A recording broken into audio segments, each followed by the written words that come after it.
مغربی بنگال کے تخلیقی آسمان پر جو چند ستارے بے حد آب و تاب کے ساتھ ابھر کر سامنے آئے اور اپنی صلاحیت کا لوہا منوایا، ان میں ایک نام ابھینندر ناتھ ٹیگور کا بھی ہے۔ انہیں ہندوستان میں جدید مصوری کا خالق تصور کیا جاتا ہے۔ ان کی پیدائش 7 اگست 1871 عیسوی میں ایک نامی گرامی خاندان میں ہوئی۔ ابھینندر ناتھ کو ہندوستانی مصوری کے جدید دور کا بانی کہا جاتا ہے۔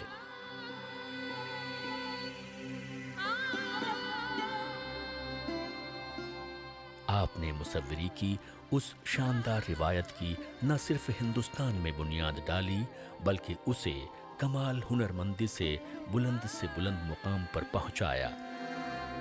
آپ نے اپنی جدیدیت کی نیو قدیم تہذیبی اور تخلیقی روایت کو سامنے رکھتے ہوئے تیار کی، جس کی بدولت ہندوستانی تہذیب کی شاندار تہذیبی جھلک ان کی تخلیقات میں نظر آتی ہے۔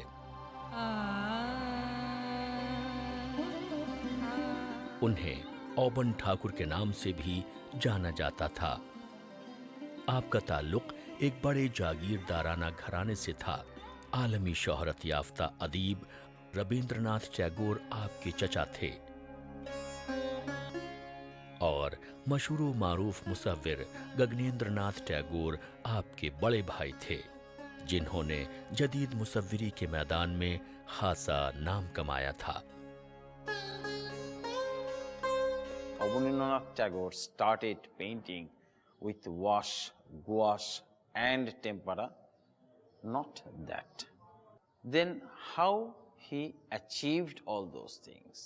We must remember one thing, the family was highly educated and most of the member, the Western educated. They had a good practice and good knowledge of art, the music and literature. انہیں بچپن سے ہی گھر میں ایک ایسا ماحول ملا جس کی تمنا ہر تخلیقیت سے لبریز شخص کر سکتا ہے۔ گھر کا ماحول بے حد علمی اور تخلیقیت سے بھرا ہوا تھا۔ پورا خاندان ہی علم و ادب کا دلدادہ تھا اور بڑے بڑے نامور ادیب، شاعر اور مصور یہاں ہر وقت آتے جاتے رہتے تھے، جس سے گھر کے بچوں کو بھی کافی کچھ سیکھنے اور سمجھنے کا موقع ملتا اور پھر اپنی تخلیقیت کو نکھارنے کا نادر نسخہ انہیں ہاتھ آ جاتا۔ ابھینندر ناتھ اپنے والد کی پینسل کو لے کر طرح طرح کی تصویریں بنایا کرتے تھے۔ Easily they were in a position to appreciate not only the Western art as well as the world art and the indigenous own art of the Indian soil.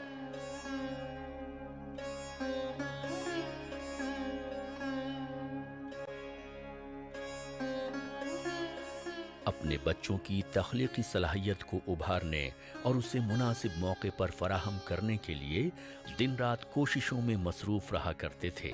ابھینندر Nath Tagore ان کے سب سے چھوٹے صاحبزادے تھے، اس لیے ان پر دن رات لاڈ لٹاتے اور اس کی تخلیقی اور علمی صلاحیت کو بڑھانے کے لیے کوشاں رہتے۔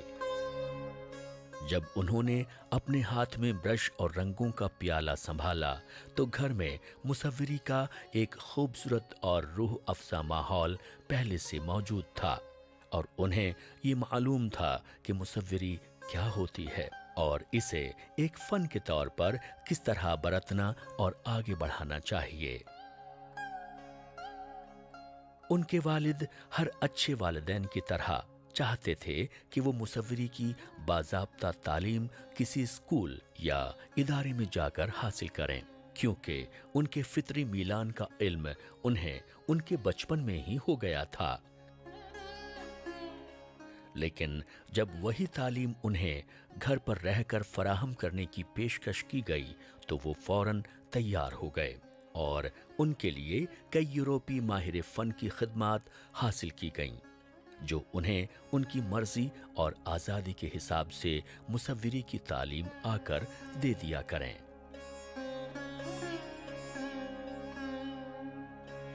After Avanindranath, okay, in the family, Gaganendranath was elder brother, Avanindranath the younger one, but another youngest was there, and they used to sit in Dokhiner Baranda. जब वो कुछ बड़े हो गए और इब्तदाई तालीम के मराहिल से आगे निकल गए तो वालिद साहब ने उन्हें उस ज़माने के मशहूर व मारूफ कॉलेज संस्कृत कॉलेज में दाखिल करा दिया। वहाँ भी दीगर मज़ामीन के साथ साथ मुसव्विरी को एक पसंदीदा मजमून के तौर पर इख्तियार किया और अपने असातिज़ा से उस फ़न की बारीकियों को और सलीक़े से सीखा। गगेंद्रनाथ टैगोर और अबेंद्रनाथ टैगोर दोनों का ही एक बहुत योगदान रहा है। आप देखें रविंद्रनाथ टैगोर ने जहाँ पे एक तरह से वो इस उनकी फ़िलॉसफ़ी को, उनकी विचारधारा को गगेंद्रनाथ और अबेंद्रनाथ टैगोर ही आगे लेके गए। उन्होंने उसके ऊपर और अध्ययन किया, उसको और लोगों को और प्रेरित किया। वहाँ उनकी मुद्दत तालीम लगभग 10 साल तक रही, यानी 1881 से 1890 ईस्वी तक वो वहाँ ज़ेरे तालीम रहे। 1889 में कॉलेज की तालीम पूरी कर लेने के बाद उन पर वालिदैन का दबाव इस बात के लिए बढ़ने लगा कि वो शादी के रिश्ते में बंध जाएं, और उन्होंने वालिदैन की ख्वाहिशात का एहतराम करते हुए उसी साल एक खूबसूरत लड़की सुहासिनी देवी से शादी कर ली।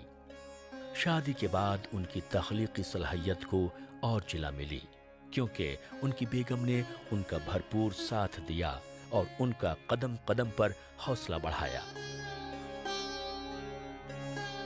आला से आला तालीम हासिल करने की भूख उनमें दीवानगी की हद तक मौजूद थी। इसलिए संस्कृत कॉलेज से फरागत के बाद उस जमाने के मशहूर कॉलेज सेंट ज़ेवियर में दाखिला ले लिया। वहाँ 1 साल तक उन्होंने तालीम हासिल की और इसी दौरान एक इतालवी मुसव्विर सिग्नियोर गैलॉर्ड से बाज़ाब्ता तौर पर मुसव्विरी की तालीम हासिल करना भी शुरू कर दिया। And Avanindranath, in his initial years, he used to draw very, you see, European. He followed the European style. But later he thought that, okay, he could really give some Indian style and form in his art. खास तौर पर अपने उस्ताद से उन्होंने pastel drawing की बारीकियों को सीखा। उस वक्त उनकी उम्र महज 25 साल थी। उसके बाद मजीद अपने इल्म फ़न में निखार पैदा करने के लिए एक अंग्रेज़ मुसव्विर चार्ल्स एल पामर के स्टूडियो से मुंसलिक हो गए, जहां 3 से 4 सालों तक पोर्ट्रेट और ऑयल पेंटिंग की बारीकियों को सीखा। बहुत जल्द उनकी शोहरत के चर्चे चारों तरफ फैलने लगे और एक सहीन मुसव्विर के तौर पर उनकी कद्र की जाने लगी। लेकिन वो चाहते थे कि उनकी पेंटिंग पर सिर्फ मगरिबी रंग ही गालिब न रहे, लिहाजा वो हिंदुस्तानी तर्ज फ़न की तरफ खुसूसी तौर पर राग़िब हुए और उसे अपनी तस्वीरों में खातिर ख्वाह जगह देना शुरू कर दिया। उन्होंने हमारे काफ़ी जो जैसे राजा रवि वर्मा का जो काम था, उनकी आर्ट और ऐसे ही बहुत ज़्यादा वेस्टर्न इन्फ्लुएंस की जो आर्ट थी उसको रिजेक्ट किया। उन्होंने उसको कहा कि ये इंडियन नहीं है या ये भारतीय नहीं है, ये हमारी कला व संस्कृति से नहीं मिलती है। उनका झुकाव रूहानियत की तरफ होने लगा और हिंदू देवी देवताओं की तस्वीरें बनाने लगे।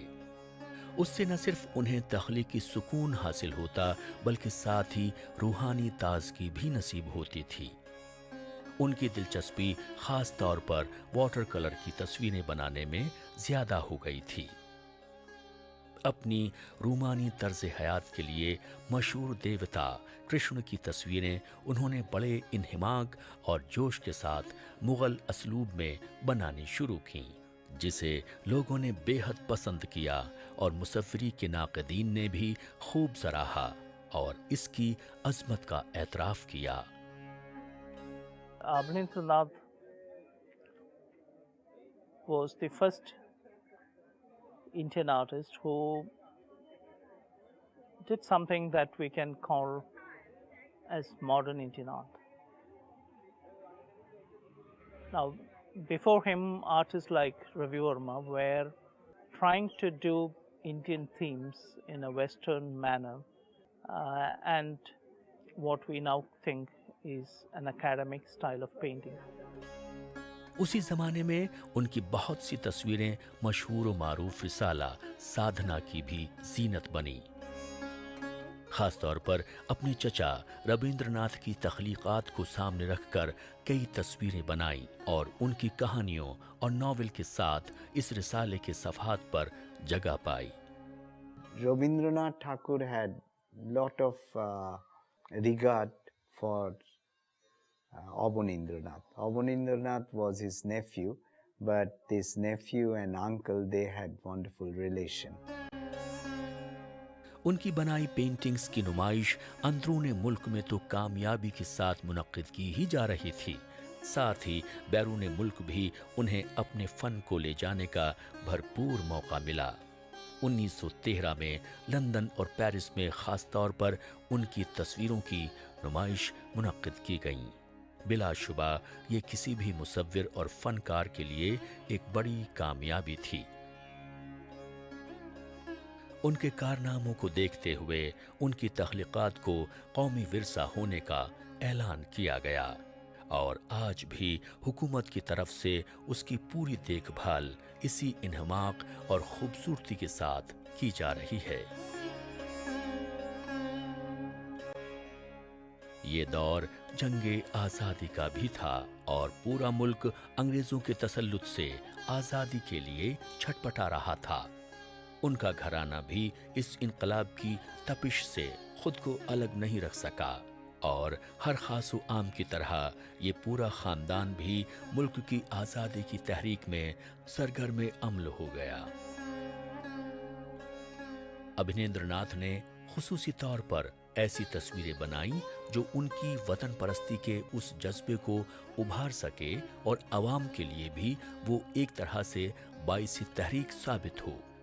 उनकी एक ख़ास तस्वीर जो उस सीरीज़ की बेहद मकबूल हुई वो थी भारत माता की वो तस्वीर जिसमें मादरे वतन को उन्होंने एक देवी की शक्ल में पेंट किया और फिर उनके चारों हाथों में 4 ऐसी चीज़ें थमाईं जो उस ज़माने के आम इंसानों के गहरे एहसासात और उनकी ज़िंदगी की अहम ज़रूरत की अक्कासी करती थीं।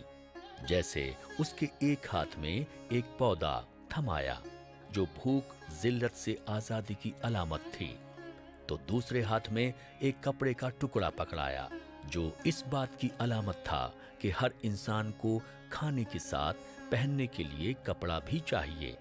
तीसरे हाथ में एक दस्तावेज की शबीह थी जो इल्म की अलामत थी और चौथे हाथ में एक रुद्राक्ष की माला थी जो रूहानियत की अलामत थी और साथ ही इसके सर के गिर्द एक रोशनी का हाला था और पैरों पर खिले हुए कमल के फूल थे। गोया मुकम्मल इल्म आगही उसको हासिल थी और कोई भी कैदो बंद उसे कबूल नहीं थी। उन्होंने मुसव्विरी के मैदान में खुद एक अपना मुनफरिद अंदाज और असलूब इख्तियार किया जो दूसरों के लिए भी एक मिसाल बन गई। उनकी इस दौर की बनाई तस्वीरों में मजहबी, तारीख़ी और तहजीबी मौज़ूआत को ख़ास तौर पर जगह मिली। उनके चंद मशहूर व मारूफ कामों में मुग़ल बादशाह शाहजहां के आखिरी लम्हात को सामने रखकर बनाई गई तस्वीरें बेहद अहम हैं और उसे बड़ी मकबूलियत हासिल हुई।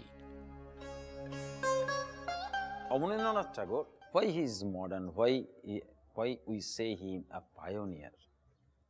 If we see the landscape of the Abanindranath Tagore, all those landscapes are, we will get the very good relation with the Persian miniature, the landscape of the Persian paintings, some Mughal paintings. If we see the painting of that particular painting where the Shah Jahan riding on a horse and he is dreaming of Taj Mahal. The character of the Shah Jahan is from Mughal, and the border design he has taken from the Mughal painting. But the whole painting has been finished with the very tender, very soft wash of color, which represents the dreamy atmosphere, which is true. Dreams of Shah Jahan comes true in that painting. Arabian Nights की तस्वीरें उन्होंने कुछ इस अंदाज में बनाई थीं कि वो अरब की कम और बंगाल की ज्यादा लगती थीं। एक माहिरीन तालीम के तौर पर भी उन्होंने अपनी गिरां खिदमात अंजाम दी। खास तौर पर आर्ट के तालिबे इल्मों को बतौर उस्ताद उन्होंने काफी कुछ सीखने और समझने का मौका दिया। And the culmination of all these efforts happened in a series of paintings he did in 1930 called the Arabian Nights series, which is based on the Arabian Nights, stories.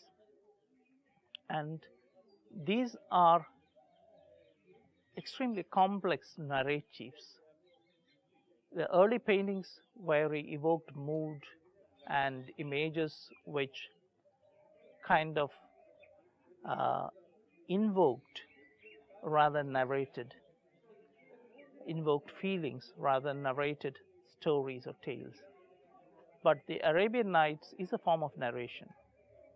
And what he's trying to do there is not illustrate the Arabian Night stories, but he's using the Arabian Night to narrate stories about emerging Calcutta. 1905 से 1915 तक आपने government art college में तदरीसी खदमात अंजाम दी और तालिबे इल्मों को इस बात पर आमादा किया कि वो मगरिबी तर्ज मुसव्वरी के साथ साथ हिंदुस्तानी तर्ज मुसव्वरी की बारीकियों को भी सीखने और समझने की कोशिश करें, खास तौर पर मुगल और राजपूत पेंटिंग्स की बारीकियों को। उन्होंने बंगाल स्कूल ऑफ पेंटिंग की बुनियाद डाली और इसके तहत Indian school of oriental art को कायम किया, जिसका असर पूरे एशिया में नुमाया तौर पर पड़ा। This college was established actually before 1857 Sepoy Mutiny. क्रांति से पहले ही कॉलेज हुआ था और it was not a college, it was a school and it was a society of for developing art and craft. Which craft? That was wood carving. Why wood carving? Because the basic printing was then by relief process. जापानी मुसव्विरों से वो काफी मुतासिर थे, वहीं दूसरी तरफ उन्हें भी अपने फन से मुतासिर किया। जापान की लैंडस्केप और कैलीग्राफी आर्ट के वो बहुत बड़े मद्दाह थे और इसे अपने फन में खुसूसी तौर पर जगह दी। बिलाशुबा हिंदुस्तानी फन मुसव्वरी में उनका नाम बेहद नुमाया है और उनकी हैसियत इस फन के चंद बड़े माहिरीन में मानी जाती है, जिसने इस फन को एक नई जिंदगी और दवाम बख्शा। अवनींद्र नाथ टैगोर सिर्फ रंगों के बादशाह नहीं थे, बल्कि उनकी तख्लीकियत दूसरे मैदानों में भी नुमाया होती रही हैं। वो एक पाए के अदीब भी थे और बच्चों के लिए कई किताबें लिखी थीं। उनकी मौसीकी और थिएटर में भी गहरी दिलचस्पी थी। Abanindranath's stories were very simple, very lyrical, and much like his paintings, very visual, very, very visual. So he would, create the picture with words, and so there is an inner poetry within those words, which really make for wonderful reading and recitation, and children can perform. And the stories are very simple, more like fairy tale. अभिनेंद्र नाथ ने miniature art को एक नई पहचान दी। जिस पर उनकी काफी मुखालफत हुई थी। उनकी दूसरी अहम तस्वीरों में अभिसारिका, बुद्धा, सुजाता और कृष्णलीला सीरीज हैं। कॉलेज ऑफ आर्ट के प्रिंसिपल E.B. हैवल जब कलकत्ता कॉलेज ऑफ आर्ट के प्रिंसिपल बनकर आए तो दोनों ने मिलकर मुसव्विरी की तालीम को एक नई पहचान दी और इसमें उनके भाई गगनेंद्र नाथ का रोल भी बेहद अहम था। He was also kind of encouraged by E.B. Havel, who came as the principal of the Calcutta Art School and was also of the opinion that Indians should try to look back at their traditions and revive their own native traditions of painting. अभिनेंद्र Nath Tagore अंग्रेज मुसव्विर whistler के एस्थेटिज्म यानी हुस्न परस्ती से बेहद मुतासिर थे। उनका उनकी मुसव्वरी पर भी गहरा असर पड़ा। लंदन के रॉयल कॉलेज ऑफ आर्ट के प्रिंसिपल विलियम रोथेस्टन उनके करीबी दोस्तों में से थे और उनकी दरख्वास्त पर उन्होंने हिंदुस्तान का सफर भी किया था। Abanindranath Tagore and some artists, they visited Ajanta and they copied Ajanta. They were highly influenced by the Ajanta mural paint, its design, its color, and mostly its drawing. अभिनेंद्र नाथ ने मिनिएचर पेंटिंग्स, जापानी art और wash paintings को एक नई शक्ल दी। Tagore family has a great role to form the Indian art with its individual subject, with its individual vocabulary and with its own method of painting. उन्हें कश्ती चलाने का बहुत शौक था और गंगा की लहरों के बीच कश्ती में घूमना बहुत पसंद करते थे। अभिनेंद्र नाथ को फोटोग्राफी से भी काफी दिलचस्पी थी और हर खूबसूरत चीज को कैमरे में कैद करना पसंद करते थे। खासकर रंग बिरंगे फूल उन्हें बहुत अपनी तरफ खींचते थे।